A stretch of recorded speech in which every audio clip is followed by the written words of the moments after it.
신앙 고백 우리 하겠습니다. 나는 전능하신 아버지 하나님 천지의 창조주를 믿습니다.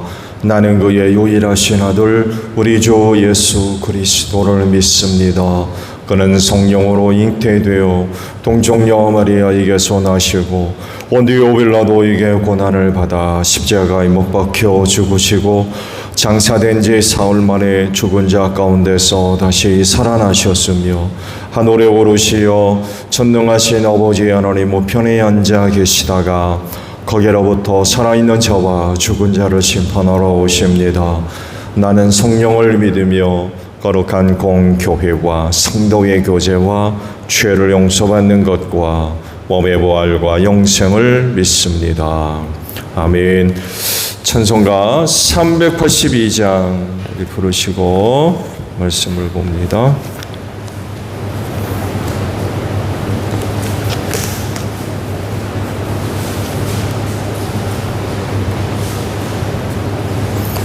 찬송가 382장이에요. 너 근심 걱정 말아라 주 너를 지키리 주 날개 밑에 거하라 주 너를 지키리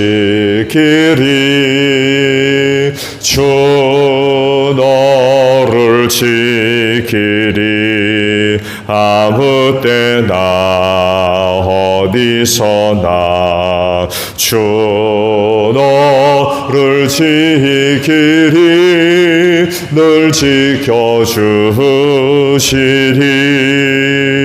어려워 낙심될 때에 주 너를 지키리 위험한 일을 당할 때 주 너를 지키리 주 너를 지키리 아무 때나 어디서나 주 너를 지키리 늘 지켜주시리 넣었을 것 미리 하시고 주 너를 지키리 구하는 것을 주시며 주 너를 지키리 주 너를 지키리 아무 때나 어디서나 주 너를 지키리 늘 지켜주시리 어려운 시험 당해도 주 너를 지키리 구주의 품에 거하라 주 너를 지키리 주 너를 지키리 아무 때나 어디서나 주 너를 지키리 늘 지켜주시리 아멘. 말씀을 봅니다. 열왕기하 23장 31절에서 24장 7절까지 보겠습니다. 열왕기하 23장 31절로 24장 7절이에요. 여호아스는 왕이 되었을 때에 23살이었다. 그는 예루살렘에서 석 달 동안 다스렸다. 그의 어머니 하무달은 림나 출신인 예레미야의 딸이다. 여호아스는 조상의 악한 행위를 본받아 주님께서 보시기에 악한 일을 하였다. 이집트의 바로 느고 왕이 그를 하맛 땅에 있는 리블라에서 사로잡아 예루살렘에서 다스리지 못하게 하고 유다가 이집트에 은 100달란트와 금 1달란트를 조공으로 바치게 하였다. 또 바로 느고 왕은 요시야를 대신하여 요시야 아들 엘리야김을 왕으로 삼고 그의 이름을 여호야김으로 바꾸게 하였다. 여호아스는 이집트로 끌려가 그곳에서 죽었다. 여호야김은 바로의 요구대로 그에게 은과 금을 주었다. 그는 바로의 명령대로 은을 주려고 백성들에게 세금을 부과하였고 백성들은 각자의 재산 정도에 따라 배정된 액수대로 바로 느고에게 줄 은과 금을 내놓아야 하였다. 여호야김은 왕이 되었을 때 25살이었다. 예루살렘에서 11해 동안 다스렸다. 그의 어머니 스비다는 르마 출신 부다야의 딸이다. 그는 조상의 악한 행위를 본받아 주님께서 보시기에 악한 일을 하였다. 여호야김이 다니시던 해에 바벨로니아 느부갓네살 왕이 쳐들어왔다. 여호야김은 그의 신하가 되어 새해 동안 그를 섬겼으나 새해가 지나자 돌아서서 느부갓네살에게 반역하였다. 주님께서는 바벨로니아 군대와 시리아 군대와 모압 군대와 암몬 자손의 군대를 보내셔서 여호야김과 싸우게 하셨다. 이와 같이 주님께서 그들을 내보내신 것은 자기의 종 예언자들을 시켜서 하신 말씀대로 유다를 쳐서 멸망시키려는 것이었다. 이것은 므낫세가 지은 그 죄 때문에 그들을 주님 앞에서 내쫓으시겠다고 하신 주님의 말씀이 유다에게서 성취된 일이었다. 더욱이 죄 없는 사람을 죽여 예루살렘을 죄 없는 사람의 피로 가득 채운 그의 죄를 주님께서는 결코 용서하실 수 없으셨기 때문이다. 여호야김의 나머지 행적과 그가 한 모든 일은 유다왕 역대지략에 기록되어 있다. 여호야김이 그의 조상과 함께 누워 잠드니 그의 아들 여호야긴이 그의 뒤를 이어 왕이 되었다. 바빌로니아 왕이 이집트의 강에서부터 유프라테스 강까지 이집트 왕에게 속한 땅을 모두 점령하였으므로 이집트 왕은 다시는 더 국경 밖으로 나오지 못하였다. 아멘. 오늘 아침에는요 25장 2절 하반절에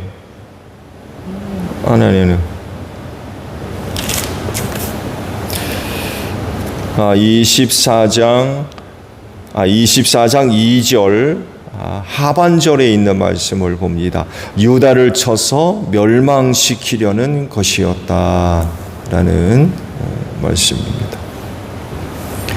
하나님이 주신 은혜는 받기만 하면 안 되지요. 오늘도 이른 아침 은혜를 구하려고 또 오셨는데 이렇게도 우리의 이런 모습에 대해서 이런 물음이 또 던져질 수가 있을 것 같아요. 뭘 위해 은혜를 구하려? 나는 왜 하나님으로부터 은혜를 구하려 할까? 그건 왜일까요? 여러분 왜 하나님으로부터 은혜를 구하십니까? 하나님께서 은혜를 약속하시고 그 은혜를 베풀어 주실 때에는 받기만 하라고 주시는 게 아니에요. 그렇죠? 네. 받기만 하라고 주시는 거 아닙니다. 그런 은혜들 우리에게 약속해 주시고 또 그 은혜를 베풀어 주시면 그 은혜 받고 하나님의 뜻을 실현해 나가라고 주시는 은혜일 것입니다. 그래서 은혜 받은 사람은 사명들을 감당하셔야 돼요. 하나님께서 내게 주신 사명. 곧 내가 이 땅에 살면서 뭘 하다가 하나님께로 갈 거냐 라고 할 때 그 답, 사명이죠. 뭘 하다가 갈 거냐. 하나님께서 내게 주신 사명. 그 사명 감당하게 하려고 은혜를 주십니다. 결국 오늘 우리가 은혜를 구할 땐 이것과 아마 연결되어져야 될 거예요. 하나님을 알지 못하는 사람들과 같이 그냥 잘 먹고 잘 살다가 죽으려고, 그거 절대로 아니잖아요. 우리가 은혜를 구할 때는 분명히 이런 그 이유들이 있어야 되죠. 그렇지 않겠습니까? 하나님께서 아브라함을 선택하시고 놀라운 은혜를 약속하셨죠. 두 가지를 약속하셨어요. 가나안 땅을 주겠다는 거예요. 동서남북을 거닐어 봐라. 내가 이 땅을 너와 네 후손들에게 주겠다. 또 하나는 많은 후손들이죠. 하늘의 별같이 바다의 모래와 같이 많은 후손들을 내게 주겠다라고 약속을 하셨습니다. 왜 이런 은혜를 약속하셨을까요? 너와 내 후손으로 말미암아 이방 민족이 복을 받게 하겠다. 이게 하나님의 원대한 계획이지요. 이걸 이루게 하시려고 그 땅을 주시고 많은 후손들을 주겠다고 하신 겁니다. 그래서 이스라엘은 민족적인 사명이지요. 그렇죠? 이 민족적인 사명을 절대로 잊어버리면 안 됩니다. 이걸 위해 하나님께서 그들을 선택하셨고 가나안 땅을 주셨고 부족에서 국가로 성장하는 이런 큰 은혜를 주신 거거든요.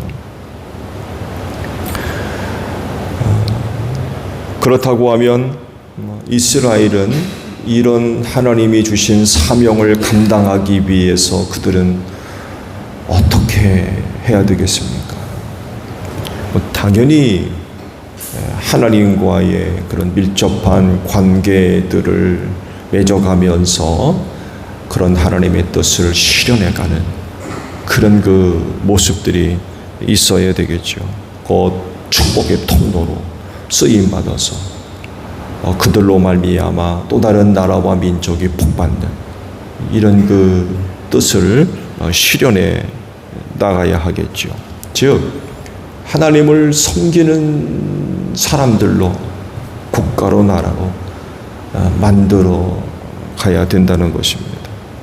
그래서 이런 민족적인 사명을 감당하려면은 무엇보다도 하나님과의 밀접한 관계가 절대적으로 필요한 거죠. 하나님을 잘 섬겨야 된다는 거예요. 그것 중에 하나가 바로 그들에게 주신 율법을 지키는 거였습니다. 하나님께서 저들에게 주신 그 말씀을 잘 지키는 것 자체가 곧 하나님을 잘 섬기는 일이 됐고 그것으로 말미암아 하나님과의 그 밀접한 관계가 유지될 수 있었다라는 그런 그 사실입니다. 그런데 안타깝게도 시간이 흐르면서 이게 이제 문제가 발생하게 되죠. 문제가 발생합니다. 율법 안 지킵니다. 저들에게 주신 말씀대로 살지 않아요. 당연히 하나님 섬기지 않죠. 우상 숭배에 빠지게 됩니다. 그래 하나님께서 조치를 취하시죠.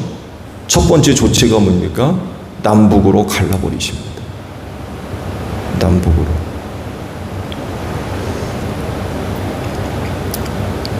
그런데 이것도 얼마 가지 못해가지고 또 문제가 발생하죠. 왜냐하면 북이스라엘도 얼마 가지 않아가지고 우상 숭배에 빠져버렸거든요. 북이스라엘도 하나님의 놀라운 은혜를 약속받고 시작을 했거든요. 아마 여로보암이 하나님을 잘 섬기는 그런 그 신앙으로 잘 나갔다 그러면 어쩌면 남유다보다도 더 큰 은혜를 얻었을지 몰라요. 왜냐하면 솔로몬 죽기 전에 타락하거든요. 하나님 버리고 우상 숭배하고, 나이가 늙어서 이방 여인들과 결혼한 것이 그만 발목에 붙잡혀가지고 그녀들이 유혹에 빠져서 우상 숭배하거든요.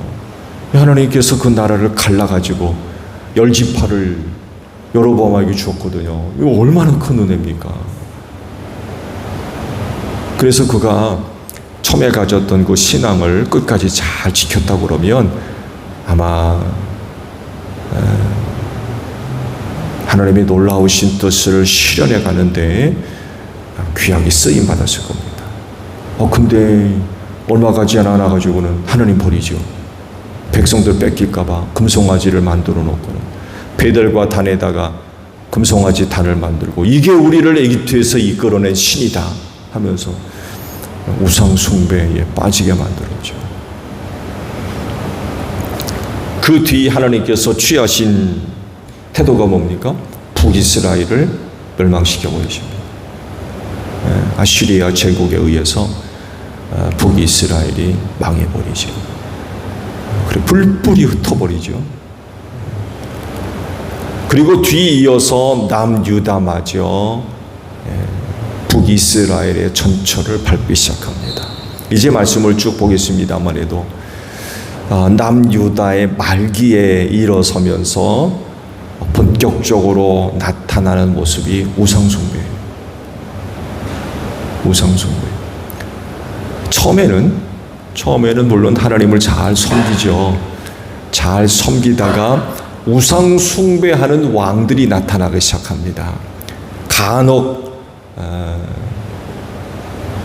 우상숭배자들이 간혹 한두 명씩 나타나요. 그러다가 말기에 이르러서는 아예 그냥 우상숭배자들이 등장합니다. 아예. 처음에는 간혹 가다가 나타나더니 이 점점 횟수가 많아지는 거예요. 그러다가 남유다의 말기에 이르러서는 등장하는 왕들마다 우상숭배자네.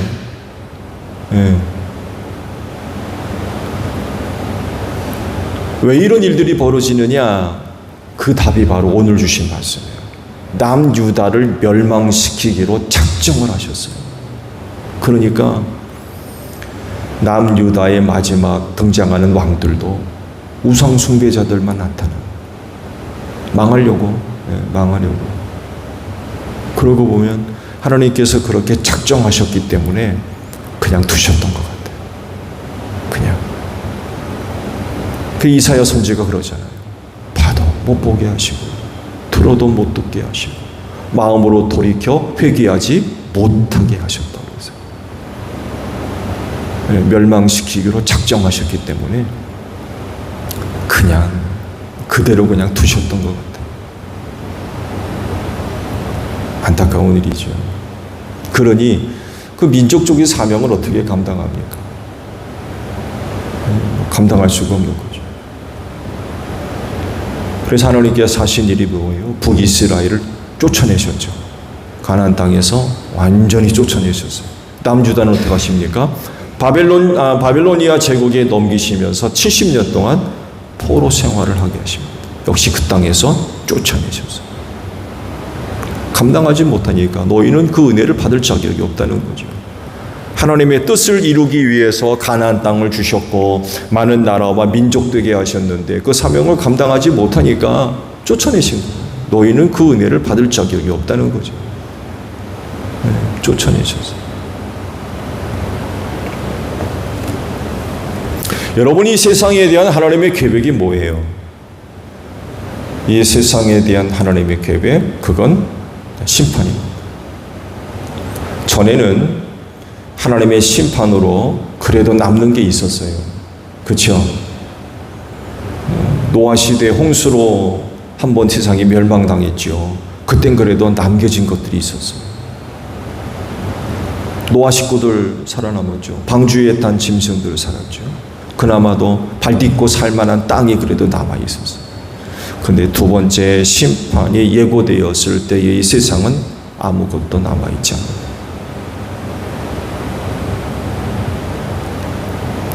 성경이 하시는 말씀이 뭡니까? 새하늘과 새 땅을 말씀하세요.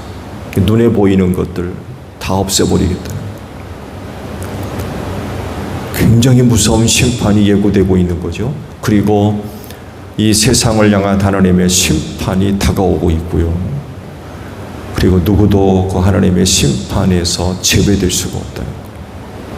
거부할 수가 없어요. 나 그 심판 안 받겠습니다 라고 한다고 해서 하나님의 심판을 안 받느냐? 그럴 수 없다. 피할 길이 없는 거. 그러니까 세상이 완전히 멸망당할 일이 지금 코앞에 와 있는 거예요.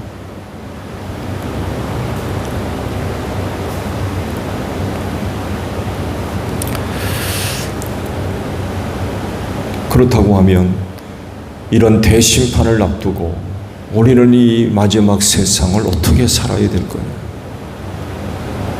어떻게 살아야 될까? 말씀드린 대로 이 세상은 이미 멸망당하도록 작정이 되어 있어요. 그렇게 하시겠다는 거죠. 첫 번째는 물이었지만 두 번째는 불로 이 세상을 태워버리겠다. 그래 하나님은 이렇게 설명하잖아요. 소멸하는 불이라고 하셔서 하나님은 소멸하는 불이다. 태워 없애시는 분. 그 예표가 바로 소돔과 고모라 성 아닙니까? 앞으로 이런 식으로 세상의 심판을 받을 거다라고 예표된 사건이 소돔과 고모라 성이죠.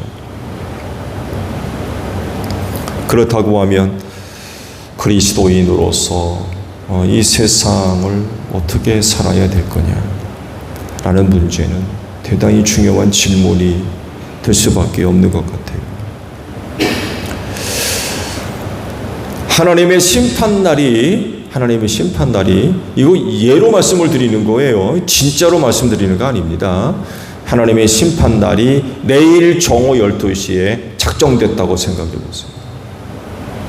물론 하나님만이 아시는 그런 시간입니다만 해도 만약 하나님의 마지막 시간이 내일 정오 12시 정해졌다고 생각해 보세요. 뭐 하시겠습니까, 여러분?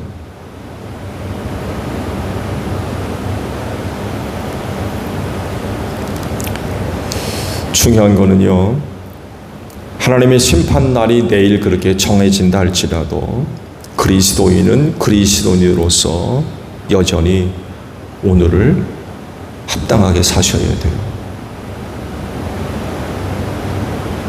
이게 무슨 얘기냐면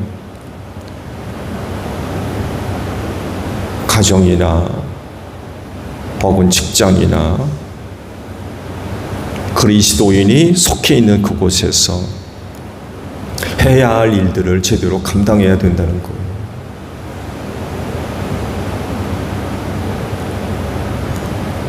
그런 그 모습들을 통해서 끝까지 하나님께 영광 돌리고 주어진 일들을 감당해 나가는 그런 그 모습들이 있어야 된다는 거죠. 내일 12시 그 일이 벌어진다고 그래가지고 여러분 다미 선교회 기억하십니까? 92년 하얀 옷으로 다 갈아입고 교회에 모여가지고 목이 터져라 찬송 부르고 기도하고. 여러분 우리 그렇게 살지 맙시다. 그건 그리스도인의 모습이 아니에요. 있는 곳에서 감당해 나가야 할 일들 끝까지 감당해. 여러분 가정에 있다가 예수 온다고 우리가 천국에 못 갑니까?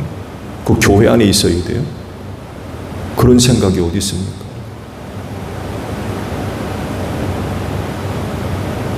우리도 그럴 거예요.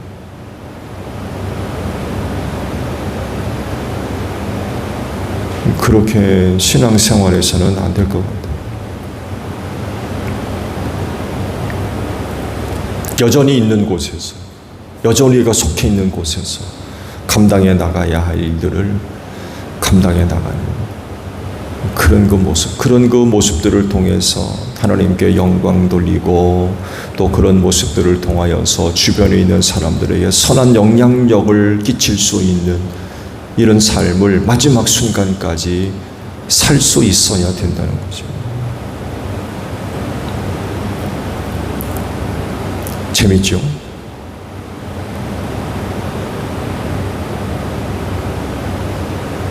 하얀 옷 입고 교회로 오실 거예요.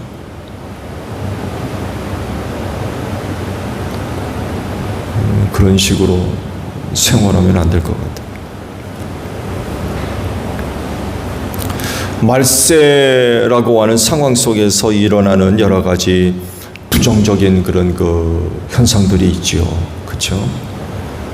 예수께서 말세에 일어날 일들을 쭉 말씀을 하셨는데 정말 뭐 그런 일이 일어난다고 그러면 그런 세상을 어떻게 사나 걱정하지 않을 수가 없어요.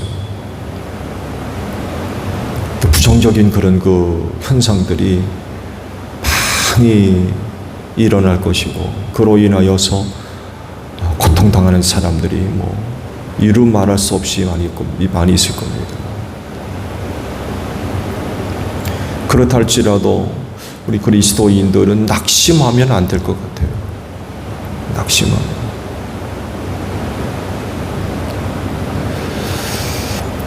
여러분, 이 세상은 하나님께서 심판하시기로 작정되어 있는 세상입니다. 남유다가 그런 일을 앞두고 있었듯이 그래가지고 그렇게 이방 민족이 침입해 들어와서 전쟁을 벌이고 그랬다는 거 아닙니까? 왜 그런 일들이 벌어졌느냐라고 할 때 남유다를 멸망시키려고 하나님께서 그런 일들을 그렇게 벌이셨다는 거죠. 세상에서 마지막 때 일어나는 일들 역시 마찬가지죠. 하나님의 심판을 앞두고 있는 세상이기 때문에 그런 그 부정적인 일들이 많이 일어날 수밖에 없죠. 그렇다 할지라도 낙심해서는 안 될 것 같아요.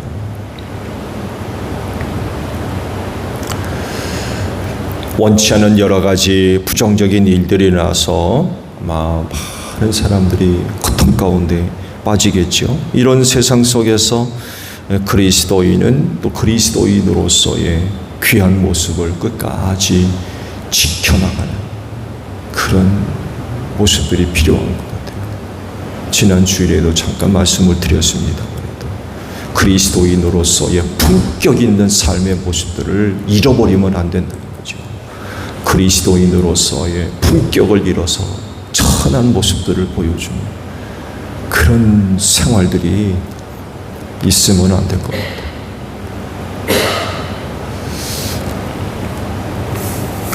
오늘 하루도 승리하시기 바랍니다. 하나님 앞에 서십시오. 그리스도로서의 합당한 삶의 모습들을 끝까지 잘 지켜나갈 수 있는 여러분들이 되시기를 바랍니다. 주기도문합니다. 하늘에 계신 우리 아버지, 아버지의 이름을 거룩하게 하시며 아버지의 나라가 오게 하시며 아버지의 뜻이 하늘에서와 같이 땅에서도 이루어지게 하소서. 오늘 우리에게 일용할 양식을 주시고 우리가 우리에게 잘못한 사람을 용서하여 준 것 같이 우리 죄를 용서하여 주시고 우리를 시험에 빠지지 않게 하시고 악에서 구하소서. 나라와 권능과 영광이 영원히 아버지의 것입니다. 아멘. 기도하겠습니다.